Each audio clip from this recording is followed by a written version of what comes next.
அறுசுவை அரசு கேட்ரஸ் நடராஜரோட பெரிய பொண்ணு ரேவதி பேசுகிறேன். இப்போ நாங்கள் இப்போது பார்த்தசாரதி சபா பீமசேனா கார்டன் கேன்டீன் போட்டிருக்கோம். நாங்கள் ஏர்லி ஒன்ஸ் வருஷம் நாங்கள் கேன்டீன் போடுவோம்.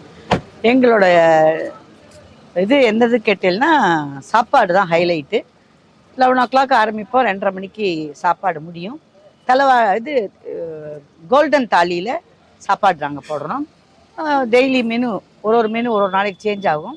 25 ஐட்டம் நாங்கள் சாப்பாட்டில் போடுறோம். அதுக்குன்னே எல்லோரும் சாப்பிட்றதுக்கு வருவா. அப்பா எப்படி அந்த காலத்தில் சமைச்சு சாப்பாடு போட்டுருந்தாலும் அதே மாதிரி இப்போ நாங்கள்லாம் எடுத்து நடத்துகிறோம். இப்போ அப்பா இல்லை, அதனால் நாங்கள்லாம் எடுத்து நடத்துகிறோம். பெண்கள் பையன் எல்லாருமா சேர்ந்து இந்த ஃபேமிலி பிஸ்னஸ் மாதிரி நாங்கள் நடத்தின்னு இருக்கோம். இப்போ 5th ஜெனரேஷன் பேரம்பேத்திகள் இந்த லைனுக்கு வந்துட்டாங்க.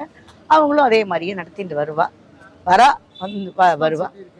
நல்லா இருக்குது, ரெஸ்பான்சிபிள் நல்லா இருக்குது. எங்களுக்குன்னு உள்ள பழைய கஸ்டமர்ஸ் எல்லோரும் தேடிட்டு வரா. புது கஸ்டமர்ஸ் யங்கர் ஜெனரேஷனும் வரா. அவளும் நல்லா ரசித்து சாப்பிட்றா. டெய்லி என்ன மெனுன்னு கேட்டுக்கிறா. நாங்கள் டெய்லி சாயந்தரம் இன்ஸ்டாகிராமில் அந்த மெனுவை நாங்கள் கொடுத்துருவோம். எங்களோட ஸ்பெஷல் ஸ்வீட்டில் பாதாம் அல்வா, பாயசத்தில் பால் பாயசம். அதுதான் இவர் ஜேஸ்தாஸ் விரும்பி சாப்பிட்டார். இசை கச்சேரிக்காரா விரும்பி சாப்பிட்றது ஸ்வீட் ஐட்டம் சாப்பிடுவா. முக்கியமாக காஃபி, எங்களோட காஃபி ஹைலைட். காஃபி நல்லா விரும்பி ஃபஸ்ட்டு வந்த உடனே காஃபி சாப்பிட்டுடுவா. ஃபாரினர்ஸுக்கெல்லாம் அந்த ஃபுட்டை பரமாறி சொன்னோம்னா இது எது ஐட்டம்னு சொல்லி சொன்னோம்னா அவள் அந்த ஐசின்னு சொல்லி அதை விரும்பி சாப்பிடுவா. ஒரு நாளைக்கு ஒரு ஊறுகாய் போடுவோம். நெல்லிக்காய் ஊறுகாய், நார்த்தங்காய் ஊறுகாய், மாங்காய் ஊறுகாய், மாங்காய் தொக்கு, ஆவக்காய் ஊறுகாய், இந்த மாதிரி ஊறுகாய் வகைகள் மாற்றுவோம்.